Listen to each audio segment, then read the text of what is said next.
Guys, good morning. Ngayong araw na to, magluluto tayo ng pasta con salmone.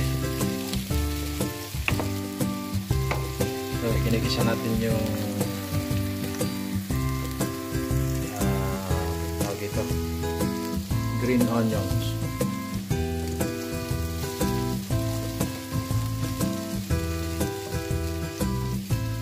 Green onions. Ito yung kamatis na maliliit.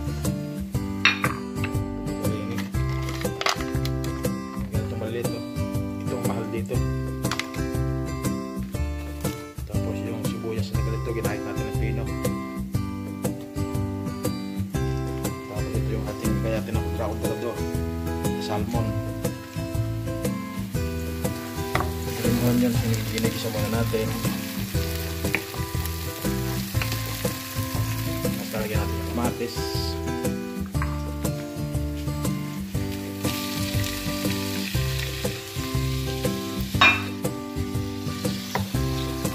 So, inuuna lang natin yung gagawin natin yung salsa, yung pasta.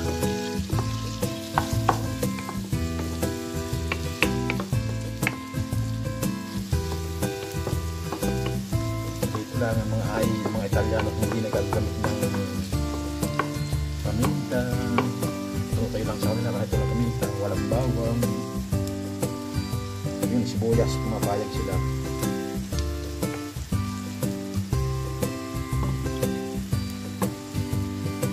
Pag ito na itong kamatis, yung green onions at ilalagay yung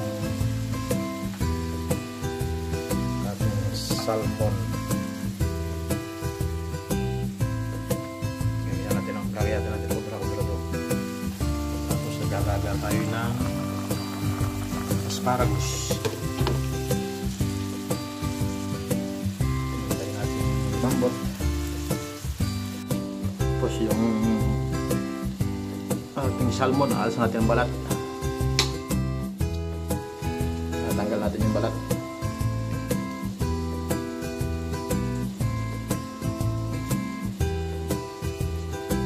Natapon na to. Ayaw nila nito.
Pandalawang tao lang.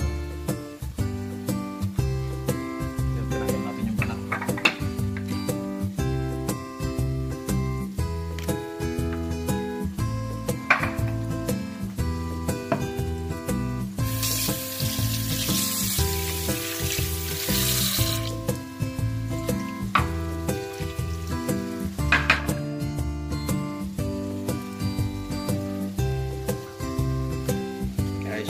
Guys,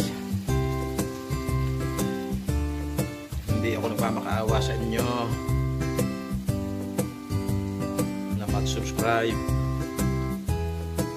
pero ako na may nakikiusap. So yun na, like and share, subscribe, nakiusap na. Hindi ako nagmamakaawa, pero ako'y nakikiusap. Pwede lang. Kayo ha.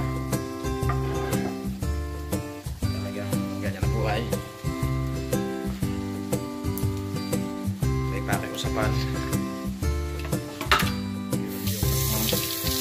Hindi ako nakakatawa. Nakikiusap lang. Pasuyo na. Subscribe. Nawa ng Diyos, kahit tayo pagaling-ganito lang, nasa mahigit na tayo 900. May naaawa din naman kahit paano. Kaya sana madagdagan pa yung mga naaawa.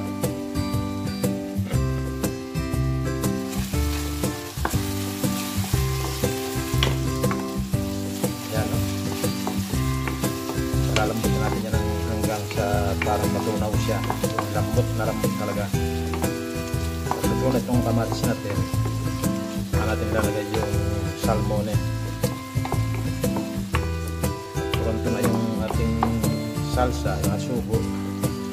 Mamaya tayo maglalaga ng pasta pagkakain natin. Tapos ilalagay na lang.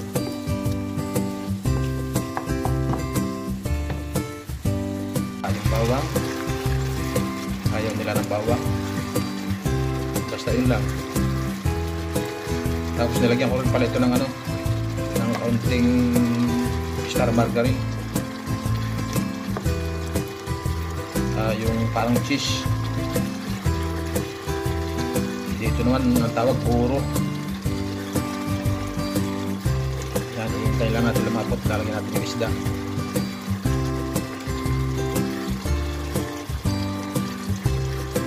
Ang bango yung malagyan ng wine.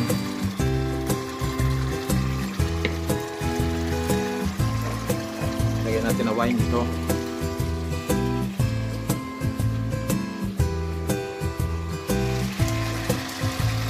Ganda niya. Kaya siya, okay na siya. Nilagay ko na yung salmon. Pagkalagay ng salmon, pinatay ko ng apoy dahil yung salmon init lang naluluto. Pag pinakulo natin, pinakulo yung salmon, matutulog yan. Kaya pagkalagay, pinatay natin yung apoy. Luto yan dyan sa init. Ito natin may taklo.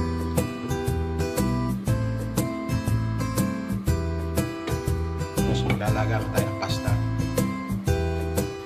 Guys, itong ating pasta 250 grams.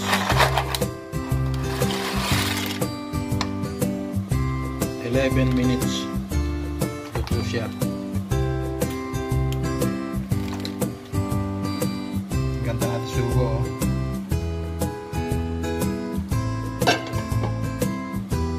11 minutes. Guys, talagyan natin yung pasta.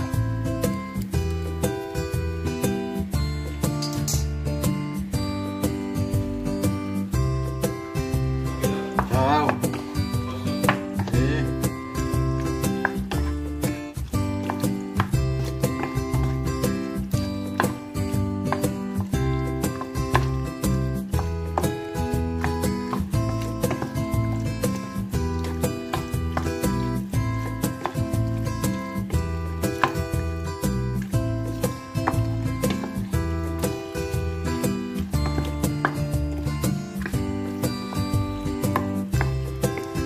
Ako hindi masyado nagluluto nito salmon kasi matrabaho.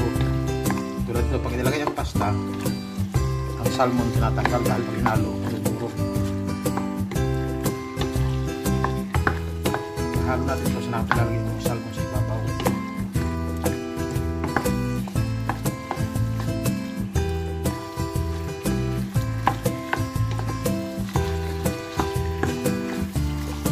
Ako sa restaurant kaya nilalagyan ko ng hilaw na prezzemolo sa ibabaw, ketchup,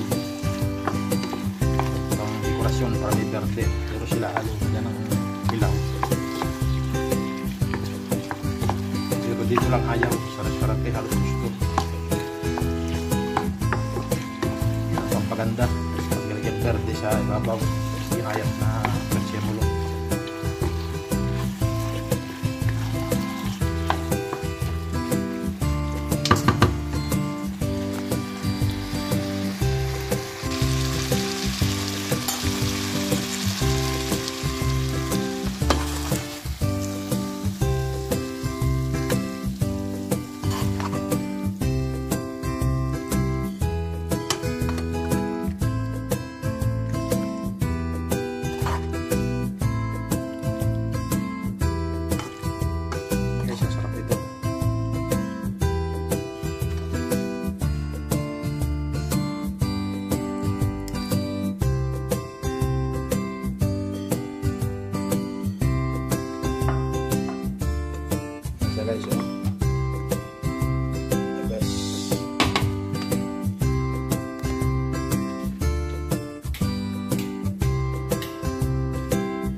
sa inyo.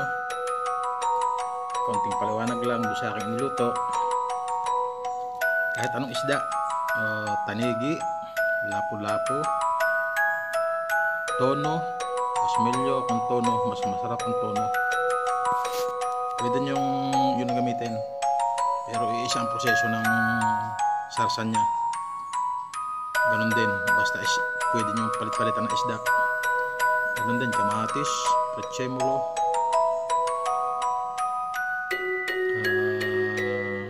green onions.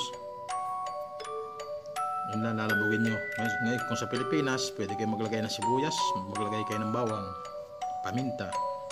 Ay dito, ayaw nila ng mga paminta. Ang iba gusto, pero merong ayaw. Tulad dito sa amo ko, paminta, bawang, ayaw nila. Pero minsan dati nagluluto ko, ang dami noon, hindi nila napapansin.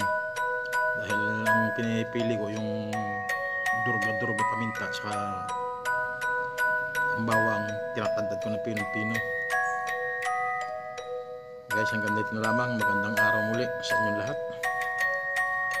Ako naman nakakain. Tapos na sila kumain. Pero kakainin ko hindi katulad ng niluto ko. Dahil may uspiti kahapon, nagluto ko ng isda. Natira yung ulo. Hindi sila kumakain ng ulo.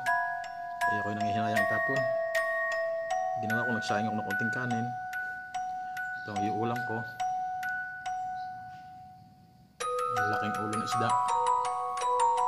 Tapos may mayonnaise, limone. Tapos ang kanin ko ito, konting kanin at saka may asparagus, asparagi.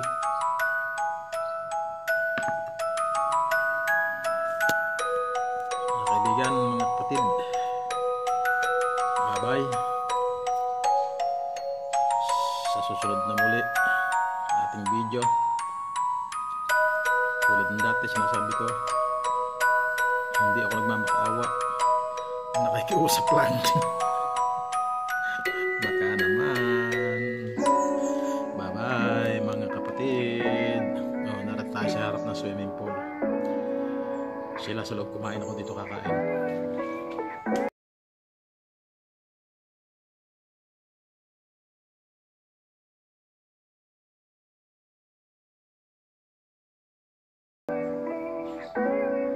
Ciao.